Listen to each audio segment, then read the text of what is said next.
Don't forget to like, share, comment, and subscribe to Nina Nadifa channel. Assalamualaikum warahmatullahi wabarakatuh. Halo semuanya, kembali lagi bersama saya Bu Nina dalam video pembelajaran tema. Kali ini kita akan belajar tema 3, subtema 3, pembelajaran 1, 2, dan 3. Ayo cintai lingkungan. Tumbuhan dan hewan dapat terus memberikan manfaat jika terawat dengan baik. Sayangnya, tidak semua orang memperhatikan hal ini.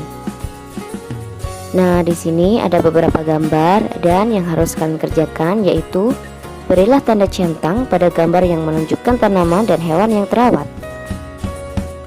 Nah, untuk baris yang pertama, di sini ada kambing terawat ya, karena di sini terlihat bahwa kambingnya sehat. Untuk selanjutnya di samping kambing ada dedaunan juga terawat karena terlihat segar ya. Kemudian di samping daun ada kudanya juga terawat karena terlihat bersih dan segar. Kemudian di baris kedua yang pertama ada tanaman tidak terawat ya anak-anak, karena di situ seperti yang kita lihat bahwa daun-daunnya itu terlihat layu. Kemudian di samping daun ada kucing terawat karena terlihat segar.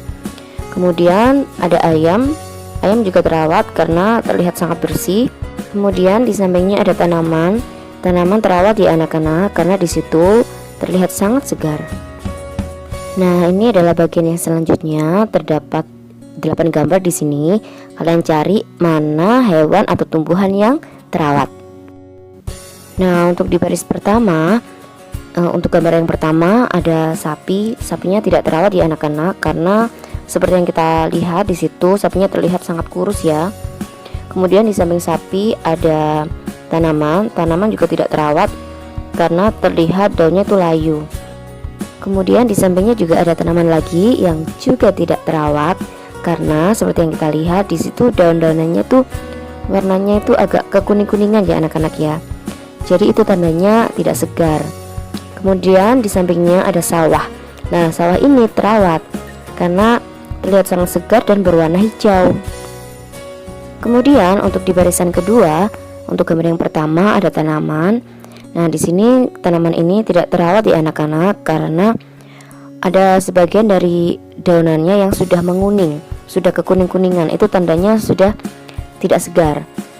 Dan di sampingnya ada tanaman cabai. Tanaman cabai ini juga tidak terawat ya anak-anak karena buahnya di situ sudah layu. Kemudian di sampingnya ada sapinya terawat ya anak-anak karena seperti yang kita ketahui di situ sapinya sangat segar. Dan di samping sapi ada anjingnya tidak terawat ya anak-anak karena di situ anjingnya terlihat sakit. Dari gambar tersebut, menurutmu bagaimanakah ciri-ciri tumbuhan dan hewan yang terawat dan tidak terawat? Untuk ciri-ciri tumbuhan yang terawat, daunnya berwarna hijau, bebas dari hama, dan daun tidak berlubang. Dan untuk tumbuhan yang tidak terawat, daunnya berwarna kekuningan, banyak hama, dan daunnya layu. Lalu, ciri-ciri hewan yang terawat yaitu bulunya bersih, tubuhnya tegap, dan bergerak lincah. Dan untuk hewan yang tidak terawat, bulunya kotor, malas bergerak, baunya tidak sedap, dan mempunyai banyak kutu. Lalu, bagaimana sikapmu jika menemukan tumbuhan dan hewan yang tidak terawat? Untuk tumbuhan, kita harus menyiraminya, memberi pupuk, dan merawatnya dengan baik. Untuk hewan, kita harus memberi makan dan minum, membersihkannya, serta mengobati jika sakit. Dan sekarang kita akan menuju ke pembelajaran 2. Bagaimana cara kita mencintai lingkungan? Dapatkah kamu menyebutkan contoh-contohnya dalam kehidupan sehari-hari? Nah, di sini terdapat bacaan yang berjudul Pergi ke Pasar yang bisa kalian baca sendiri ya anak-anak di kitab tema 3 halaman 101 sampai 102. Nah, setelah kalian baca bacaan tersebut, sekarang mari kita kerjakan soal-soal berikut ini. Untuk soal nomor 1, apa yang terjadi di lingkungan pasar? Jawabannya yaitu pasar sangat kotor dan bau. Untuk pertanyaan nomor 2, mengapa pasar sangat bau? Jawabannya yaitu karena banyak sampah yang tidak dibuang pada tempatnya, sehingga menjadi busuk dan menimbulkan bau. Untuk pertanyaan nomor 3, ketika sampah di pasar berserakan, apa akibatnya bagi lingkungan? Lingkungan akan menjadi kotor dan tidak sehat. Lalu, ketika sampah di pasar berserakan, apa akibatnya bagi orang-orang di pasar? Jawabannya yaitu dapat mengakibatkan gangguan kesehatan. Menurutmu, apakah Lani, Beni, dan Udin saat di pasar sudah terambil haknya? Jelaskan. Ya, mereka tidak mendapatkan hak untuk menikmati pasar yang bersih dan sehat. Hak apa yang tidak didapat oleh Lani, Beni, dan Udin ketika ke pasar? Lani, Beni, dan Udin tidak mendapatkan haknya untuk menikmati pasar yang bersih dan sehat. Menurutmu, apakah orang-orang yang membuang sampah sembarangan sudah mengambil hak orang lain? Jelaskan. Ya, dengan membuang sampah sembarangan, orang lain akan kehilangan haknya untuk menikmati pasar yang bersih dan sehat. Bagaimana sebaiknya membuang sampah di pasar? Sebaiknya sampah dibuang pada tempatnya yang telah disediakan. Bagaimana sikap positif dalam membuang sampah? Sebaiknya kita membuang sampah pada tempatnya, dan apabila kita melihat sampah berserakan, kita langsung bergegas untuk membersihkannya. Dan berikut adalah contoh cara menjaga lingkungan. Yang pertama, membuang sampah pada tempatnya. Yang kedua, melakukan reboisasi. Reboisasi itu penghijauan ya anak-anak.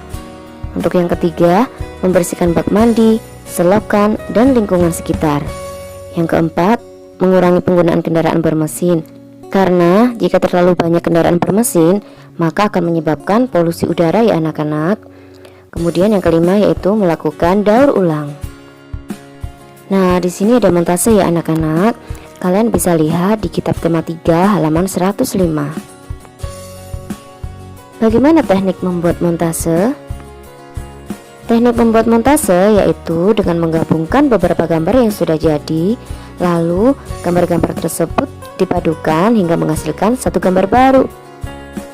Apa saja yang perlu diperhatikan saat membuat montase? Kita harus menyiapkan alat dan bahan, serta kita harus mengetahui langkah-langkah dalam membuatnya. Untuk alat kita membutuhkan gunting, dan untuk bahan kita bisa menggunakan majalah, koran, gambar-gambar yang akan dijadikan montase, kertas HVS atau karton, dan lem. Dan untuk langkah-langkahnya, potonglah gambar-gambar dari majalah yang akan dijadikan montase, misalkan badan dan kepala berbeda. Lalu, guntinglah gambar tersebut yang dirasakan sudah cocok. Kemudian, tempelkan gambar pada buku gambar yang sudah disiapkan dengan menggunakan lem. Lalu, lihat hasil montase yang dibuat. Dan sekarang kita akan menuju ke pembelajaran 3. Merawat tumbuhan dan hewan termasuk perilaku cinta lingkungan loh. Nah, berikut terdapat bacaan mengenai lahan kosong yang bisa kalian baca sendiri di kitab tema 3 halaman 112 ya anak-anak. Jika kalian mempunyai lahan kosong, sebaiknya kalian gunakan untuk menanami tanaman toga seperti kencur, kunyit, dan jahe. Kencur, kunyit, dan jahe merupakan tanaman rempah yang bisa dijadikan obat loh anak-anak. Nah, di sini terdapat bacaan yang berjudul Merawat Tumbuhan dan Hewan yang bisa kalian baca sendiri di kitab tema 3 halaman 113 ya anak-anak. Setelah kalian membaca bacaan tersebut, sekarang tulislah bagaimana cara mencintai tumbuhan dan hewan. Cara mencintai hewan dan tumbuhan bisa kita lakukan dengan memberi makan hewan, memeriksakan kesehatan hewan, memberi pupuk pada tanaman, membasmi hama yang ada pada tanaman, membuatkan kandang yang bersih untuk hewan, serta menyirami tanaman 2 kali sehari. Dan sekarang yang harus kalian kerjakan yaitu mengapa kita harus merawat hewan dan tumbuhan, dan bagaimana caramu mencintai lingkungan. Sampai di sini dulu pembelajaran kita di video kali ini. Semoga bermanfaat bagi kita semua ya. Pesan Munina, Jangan lupa sholat 5 waktu, membantu orang tua, dan selalu belajar. Terima kasih. Wassalamualaikum warahmatullahi wabarakatuh. Bye-bye.